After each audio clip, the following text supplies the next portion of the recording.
వృషభ రాశి వారికి ఈ యొక్క జనవరి రెండవ పక్షం చాలా అనుకూలమైనటువంటి ఫలితాలను ఇస్తుంది.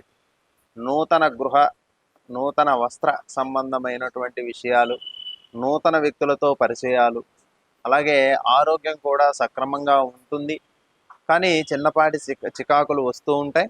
అయినా భయపడవలసినటువంటి పని లేదు. మానసికంగా ధైర్యాన్ని పెంచుకోండి.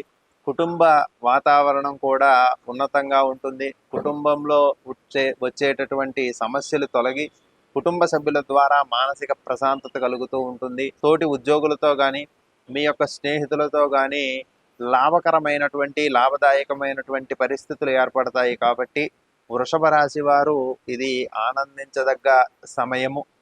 అలాగే సంక్రాంతి తర్వాత నుండి కూడా సకల శుభాలు కలగడానికి అవకాశం ఉంటుంది. ప్రథమ వారంలో చికాకులు కలిగిన రెండవ వారంలో మాత్రం జనవరి లాస్ట్ వీక్లో శుభకరమైనటువంటి సూచనలు కల్పిస్తూ ఉన్నాయి. కాబట్టి అక్కడ మీకు స్త్రీలకు సంబంధించినటువంటి స్త్రీల ద్వారా రావలసినటువంటి ధనము కానీ లేదంటే ఇతర వ్యవహారాలలో స్త్రీల యొక్క తోడ్పాటు ద్వారా మీరు జయం పొందడానికి అవకాశం ఉంటుంది.